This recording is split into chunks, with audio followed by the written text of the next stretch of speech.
Hello, welcome to the new Fife Nutrient Network Farm webinar. In normal circumstances, this would have been a farm meeting, but due to the new normal, it has to be a webinar. Today, I'll introduce you to the Nutrient Network Farm concept and Edenwood Farms Limited, who have kindly allowed us to base our Nutrient Network farm on their land.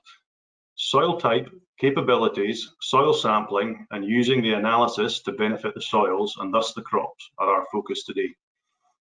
As we proceed, there will be a couple of surveys for you to complete, which will allow us to tailor future meetings and discussions. If you have any questions during the webinar, this slide shows you the procedure required. We will try to answer all questions as there is a question and answer session scheduled at the end of your presentation. Please type your questions when they come to mind and they will be saved for future answer. So as you see on this screen, the web box for running the webinar, the best place to type your questions are in the questions tab. So if you just open it and then when you come up with a question, type it and then send it. And that should come through to us. So, Nutrient Network Farm project. The project's been running since 2017, and so far there are 24 host farms located across Scotland. Each farm holds a series of meetings with a focus on locally relevant topics which have included nutrient management, soil, biological, chemical and physical analysis, as well as manure and fertiliser budgeting.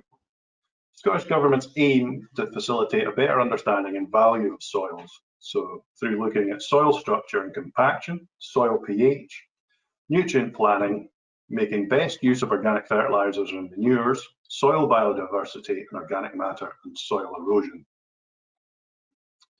Edenwood farms crop an area of roughly 215 hectares in a rotation which includes carrots, Brussels sprouts, lettuce, potatoes, spring beans and spring barley. EFA fallow and areas of wild bird seed and wildflower mixes are grown as well. Edenwood is in an NVZ, but part of the land at Scott's Target, which has been recently purchased, is not. The following video will show the farm and layout management policies.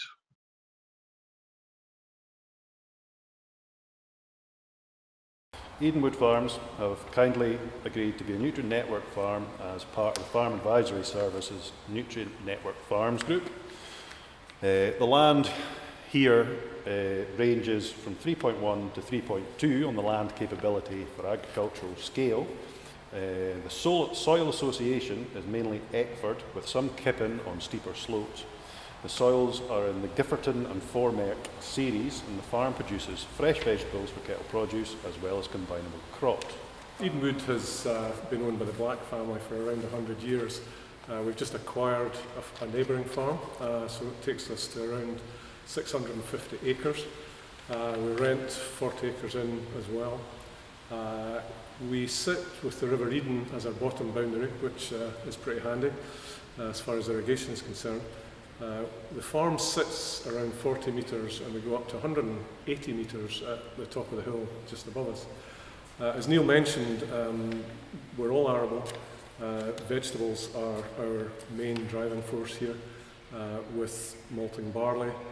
We have sprouts, lettuce and carrots and also parsnips this year. So yeah, it's a pretty intensive operation. How regularly do you carry out soil samples? We'll do a full analysis, especially pre-veg, we would always do a full analysis. So the farm, we'll be sampling probably 1 year in 3, which is quite a lot, but we're looking to get the balance right. Both farms have now been scanned, so I think that we haven't very spread any fertiliser, but the line, certainly getting the pHs right. pHs at Edenwood will all be no lower than 6.3 to 6.5, and obviously the traditional unit was down at 5.6, 5.7. So we've applied 5 tonnes a hectare in the very first year we had it, and we scanned it, and there was another 250 tonnes went on last year as well. So to me, the pH is absolutely key to unlock the nutrients that are actually in the soil. Yeah. At Edenwood, where we've obviously cropped heavily, our potash levels are the ones that we have to keep an eye on. But with the analysis, we do a balance sheet every year for previous crops. Obviously, you've got a crop like sprouts, which you can be putting up to 280 kilos of nitrogen on, down to carrots that only need 40. So we're very much, trying to keep that soil health, keep the balance as close as we can to perfection. Within this arable rotation, is there any soil structure problems or soil-borne disease issues that you're finding within your rotation? Soil-borne diseases with our rotation doesn't seem to bother us. The rotation is probably 1 in 6 for most of the the high-value crops. When it comes to soil structure, obviously, we're harvesting lettuce every day during the summer. It's all in a bed system, so we're up and down wheelings. It's not too bad. Carrot harvesting can be brutal. This spring harvesting in our land is fairly forgiving. We will always follow a strawed carrot crop with beans, which obviously helps break down the straw. The roots of the beans do help, and we will subsoil if conditions are right the second after the bean crop. Are there any soil nutrients that you struggle to maintain in the rotation, major and minor nutrients? I think, as I said earlier, potash is probably the one that we have to keep on top of. Trace elements, usual for this type of soil, manganese is one that, grain is all, the seed is all treated with manganese. Calcium, massively important for a lot of the veg crops, so we're needing to add that.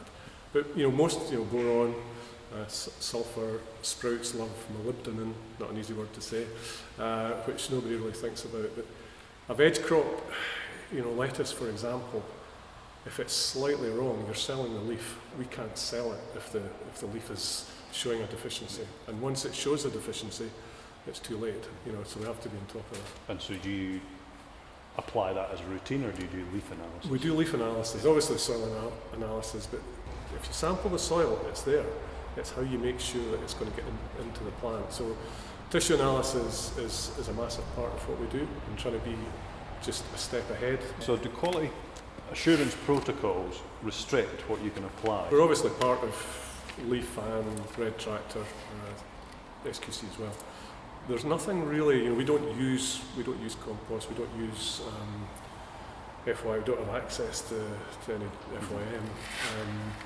And obviously all of Edenwood is NVZ, and a couple of fields at Scots Tarbet. So the only things there is, just keeping an eye on our nitrogen levels. And have you considered using compost? We've looked at it, but so far we haven't gone down that route. So having just purchased a predominantly grassland farm, are you noticing anything different in the soil makeup and the crop yields you're getting from these fields? When we ploughed it, I was pleasantly surprised at just how good the soil was there. And it's pretty high up. Do you think having a grass clover lay in the rotation would benefit the land if you could make the grass clover clean? Yes. With the rotation that we had a late carrot crop. We do coloured carrots as well. It goes quite late into the season, and if we're trying to follow beans, you can't sow beans late. They have to get in to get a start. So we did leave a field fallow 2 years ago. We chucked a mixture of bird cover and some bean seed and just various stuff. And I have to say that the soil, when we turned it over the next year, the life in the soil was definitely, there was more there. It takes a long time to get the health of your soil, and if you don't look after it, it's away. It takes you a long time to get it back. I think the biology and the health of the soil is something, it's our greatest asset. We don't really know enough about it.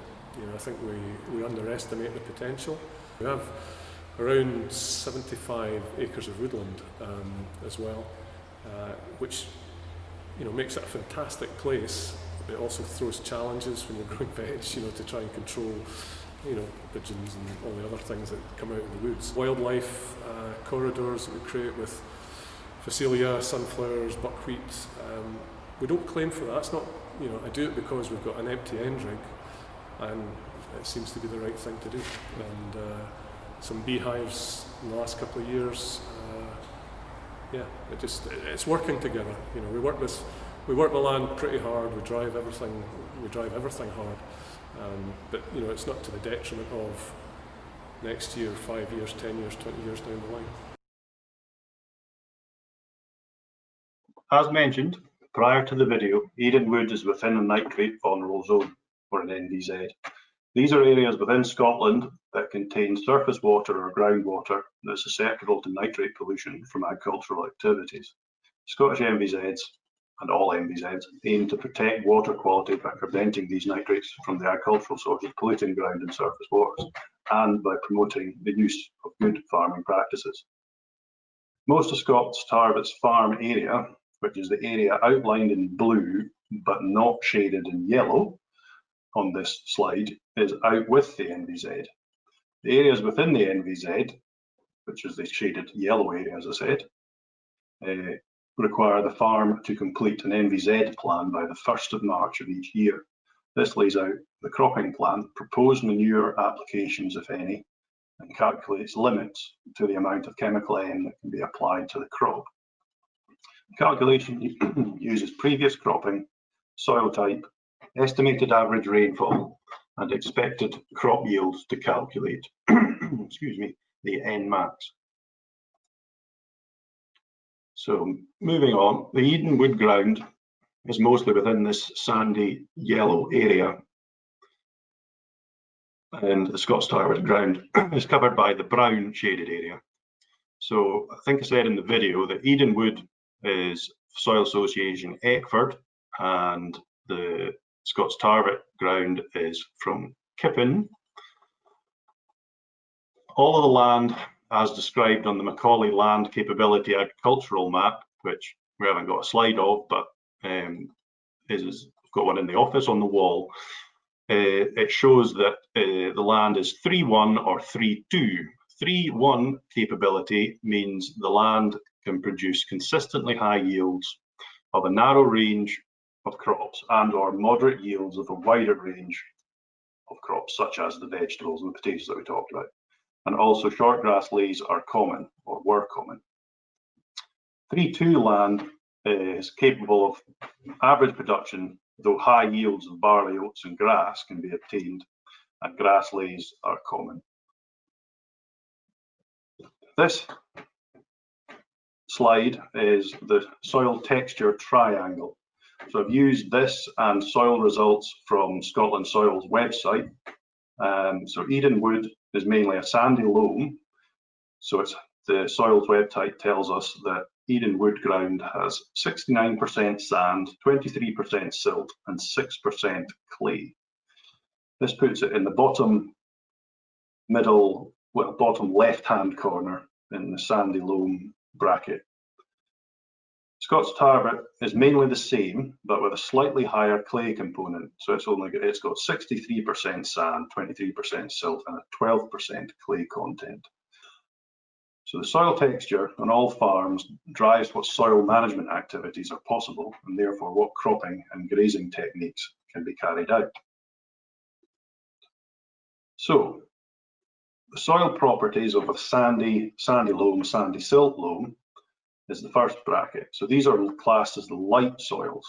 These are usually well drained and will warm more quickly in the spring. Typically, they have lower organic matter, but can be easier to cultivate. They can be more prone to erosion, especially wind erosion and nutrient leaching. Second bracket, silty loam, clay loam, sandy clay loam, and silt clay loam. They're the medium soils. These are freely draining, but slower draining than the light soils.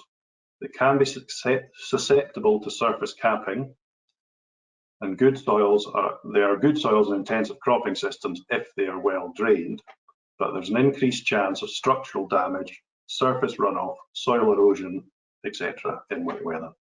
The third bracket described is clay, sandy clay, and silty clay, and these are the heavy soils. So they hold water and nutrients well, but can be waterlogged for part of the year. And there's a high risk of structural damage, such as compaction and surface smearing, as well as surface runoff carrying soil way into water courses. What hasn't been described here is the fourth bracket of soils, which are organic soils, or peats as we know them. They don't feature in the soil texture triangle that we looked at previously, but they're soils with a greater than 20% organic matter. They tend to be acidic, low fertility and wet, but they make up the largest proportion of Scottish soils. So before we move on to the next segment of the presentation, I would like you all to take part in the following poll that should become available for you. The poll is: how often do you get each field pH, P and K soil samples? Options are every 2 to 3 years, every 3 to 4 years, every 4 to 5 years, or once in a blue moon.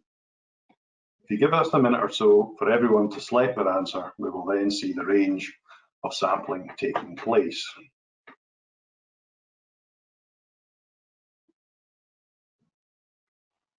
Every 3 to 4 to 5 years, excellent.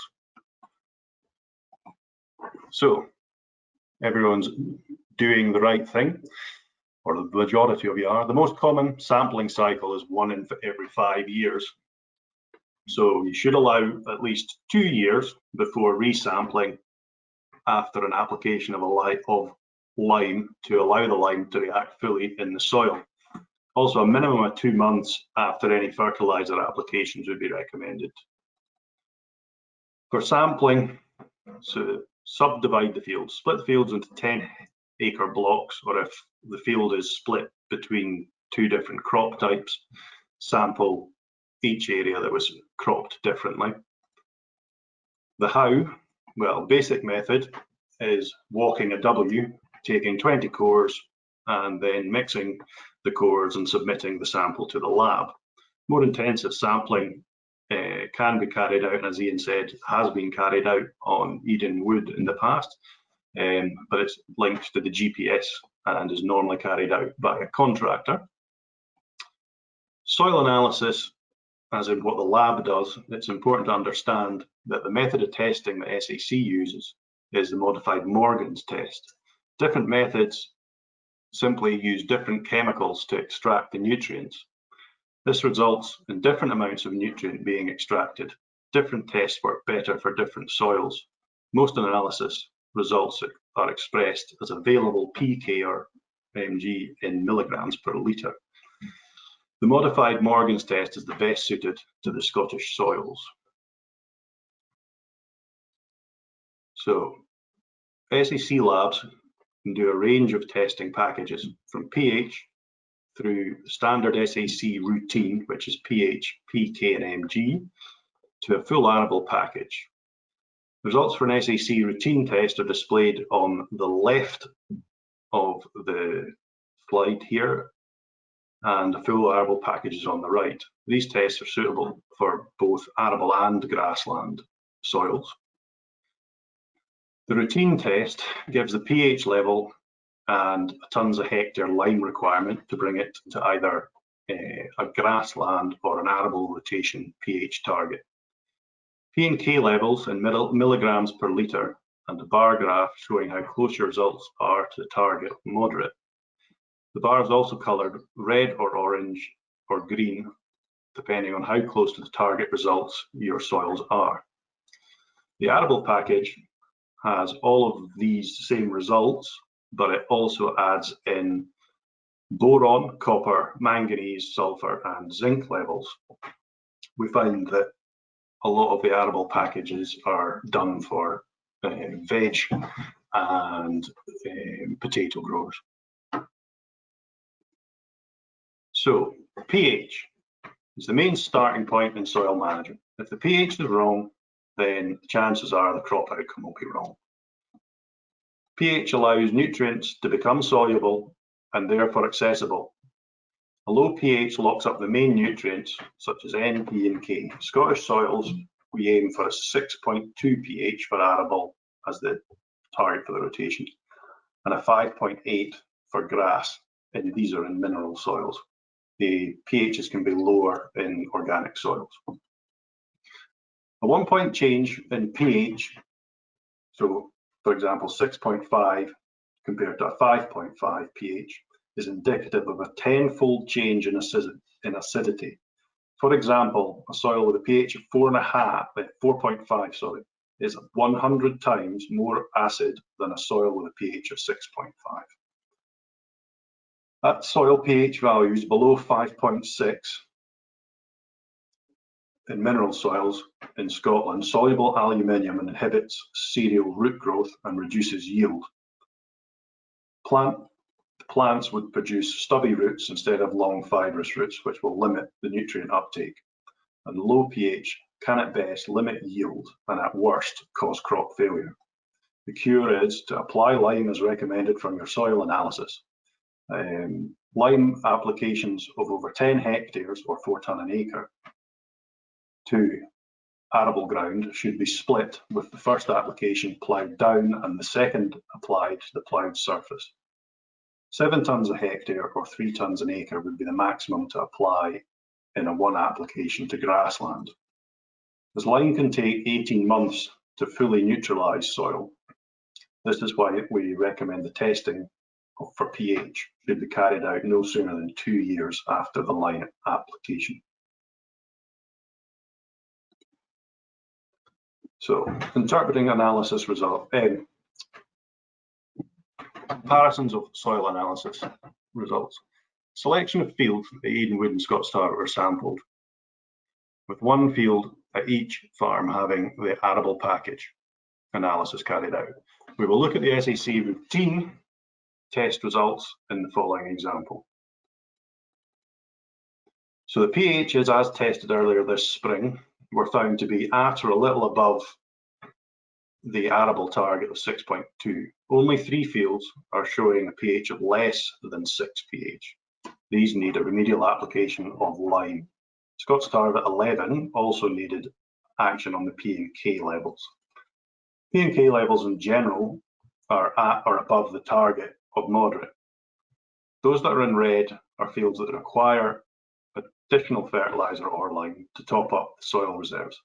Most crops, excluding root vegetables that require a slow and steady nutrient supply, will not respond to applied P in the year of application. Unless your soils have low P status, you are usually applying next year's requirements. It's worth mentioning here that depending on what laboratory carries out your analysis and what you asked for, this can influence the result interpretation. For Scottish soils, modified Morgan's, as I mentioned previously, has recommended your soil's characteristics. So before we move on, I'll just mention that organic matter levels tested when compared to the expected level for the soil type, which can all be found on the Soil Scotland website, are very good for Scots Target soils, as they've had regular grass lays in their rotation and have been in the past less heavy cultivations. Whereas the Edenwood fields are showing lower levels, but they match with the lower end of the scale expected in the Giverton series soils.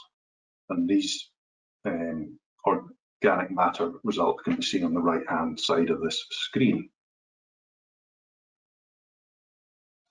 So the table here compares SAC nutrient status to RB209 soil nutrient indexes. Now the RB209 index is what mainly the labs in England will use unless you specify for the SAC test. As stated previously, the results come back from whatever laboratory you used, grouped into soil nutrient status indices, depending on what extraction method is used. Each individual result is expressed in milligrams a litre of available nutrient. SAC uses descriptive scales, which is shown on the left of this screen, and the English and Welsh labs use the 209 index scales, shown on the right. So the optimum status for PK and NG is moderate for most crops in Scotland. Maintaining this level allows crops to perform and cost-effective applications of fertiliser each year. Running the levels down to low or very low, which is L and VL on the scale, can mean poor returns from crops and expensive remedial applications of fertiliser over a number of years to bring back to optimum. So we now reach our second poll. So again, you can make your selections. What soil issues are you regularly finding from soil testing and in field? So option 1 is compaction, option 2 is low P, option 3 is low K, option 4 is pH, and 5 is poor drainage. Once the results are in, we will be having a look at what is bothering most farms. Okay, so there's a broad spectrum of answers from this. So that gives us a lot that we can talk about in the future.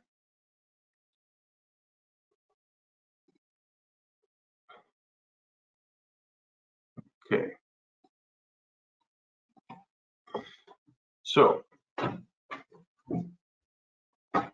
this slide, Edenwood barley fertiliser, the above table shows that the fertiliser applied to 2 different fields of barley at Edenwood.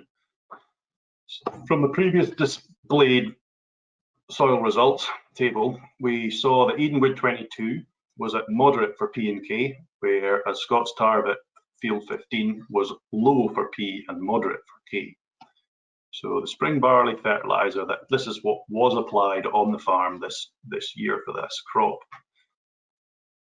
So this fertiliser was 400 kilos a hectare of 15-8-20, followed by 175 kilos a hectare of 27N. Or on the Scots Tarbet field, it was 100 kilos a hectare of the 27N, because it was recently grass lay. The Nmax limit was calculated using the standard NVZ yield of 5.5 tonnes a hectare. Grain and straw was removed. The yield can be adjusted, which increases the Nmax if you can prove that you have historically greater yields than the average. However, the proof of these increased yields at cross-compliance inspections can prove difficult if you're feeding some of the barley to your own livestock and you don't have official tonnage records. The P applied in the fertiliser is under applying 15 kilos a hectare of phosphate. If you see the nutrient applied on the top 3 rows compared to the offtake, that's where we get that from. So to help build phosphate status from low to moderate, an application of 20 to 30 kilos a hectare extra of phosphate, this would be in addition to the calculation of what's been taken off, would be recommended to start building phosphate status back up. Potash application is slightly oversupplying the field requirements for maintenance by 15 kilos a hectare. So in Scots Tarbet field 15, the results show the K index is high, so savings could be made in potash application by applying only half of the crop offtake, and this would start to move the index towards the target moderate. So tailoring fertiliser applications to crop requirements and soil results can lead to cash savings. It can lead to slightly more complications, as different rates for different fields will be required, and sometimes you might have to buy different types of fertiliser or buy straights to supplement low fields. So alternative sources of P and K, not just chemical fertilisers, are available. They're currently not used, as Ian said in the video, by Edenwood due to workloads and availability. Use of organic fertilisers will be covered hopefully in a webinar later this year. We now come to our final poll. So this poll will help us in what future topics we cover Nutrient Network farm meetings. So if you could select from cover crops, FYM and compost benefits, compaction and erosion mitigation, drainage, or other. And if you've got other ideas, feel free to email me. We'll use these results to tailor future meetings and source specialists who will present these meetings rather than just listening to me.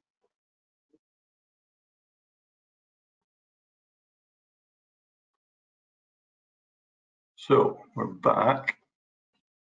Oh, good. So cover crops and compost seem to be the most requested. So we'll look into doing them for the future. So we're now at question time. So we'll be trying to get Ian in here to answer any questions that we have. Please feel free to type further questions if they come up. So what questions do we have?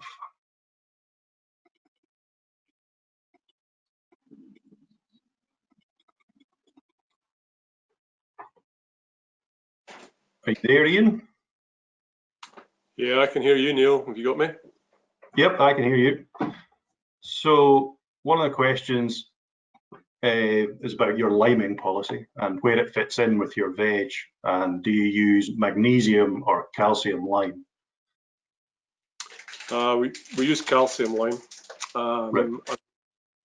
You know, we've obviously got potatoes in the rotation, so we're trying to stay well away from that. And also with carrots, we try not to be tight behind it, but by staying, you know, by sampling, yeah, fairly often, it tends not to be a fire brigade job, and we're probably only topping up. Certainly your comments on the pH up at Scott Starvett, and it was, you know, put on 5 tonnes a hectare over the top, and then the following year, you know, we managed to put it on and ploughed it down. So yeah, it takes a while to get it back up again. But yeah, just in the rotation, it's usually after, maybe with a barley crop coming in, and just try and keep trickling it in, keep it at the right level. Yeah.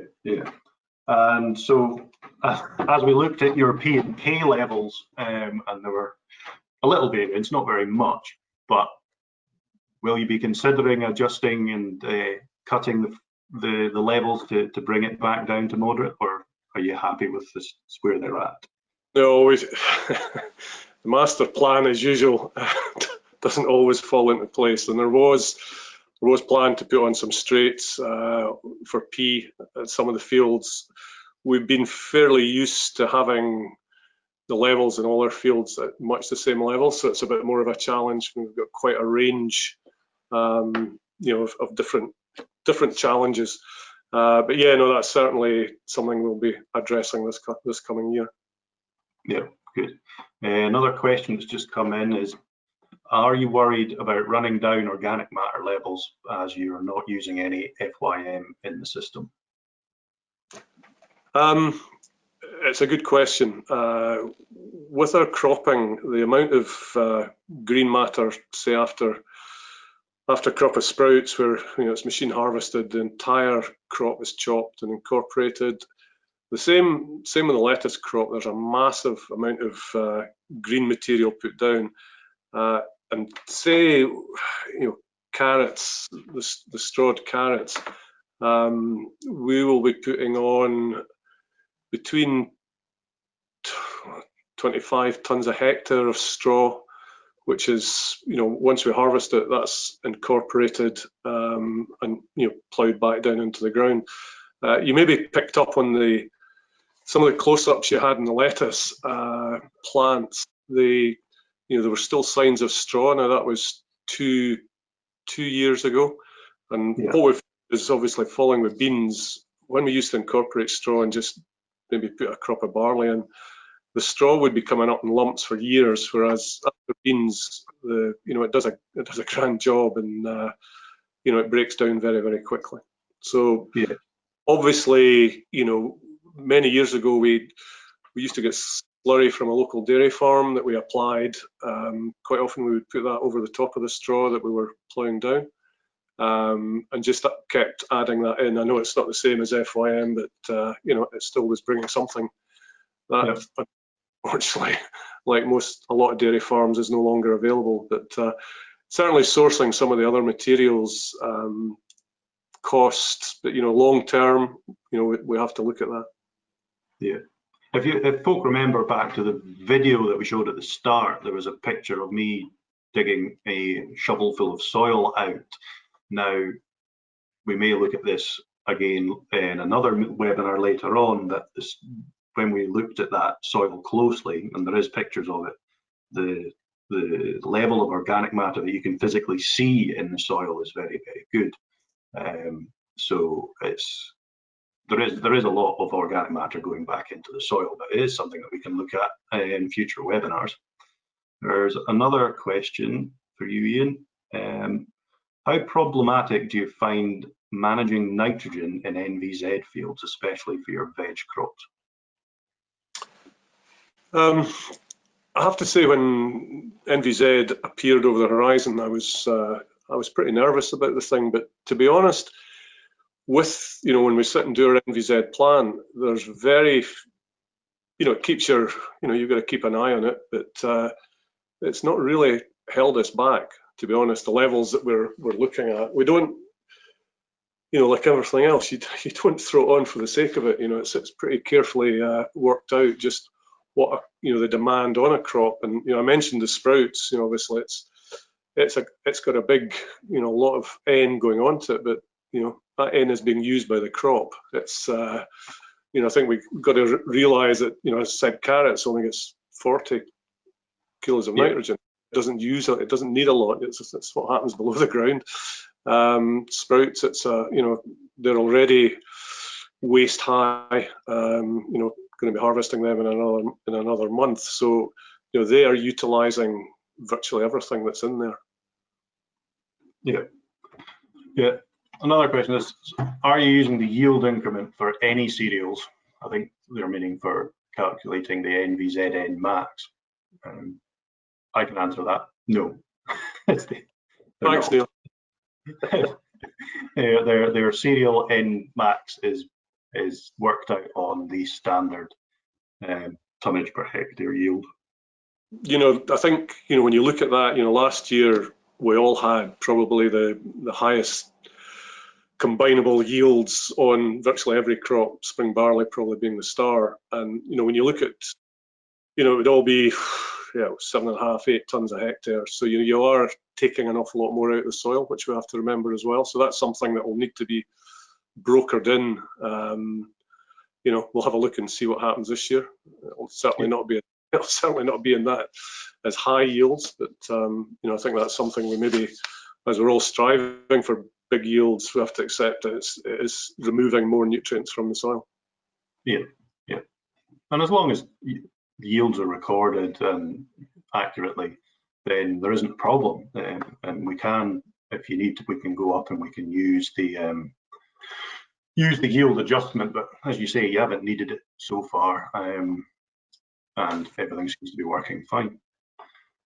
So there doesn't seem to be any more questions. So I will move to my final slide here. So I hope the introductory webinar has been of interest. At future meetings, we will hope to have specialists who'll be able to do more in-depth presentations and answer any deep and meaningful questions about soil health or any other factors to do with soils and nutrients.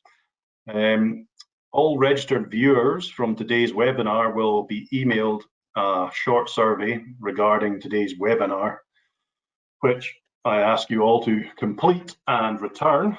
You will also be emailed a copy of the recording that we've made of today's webinar.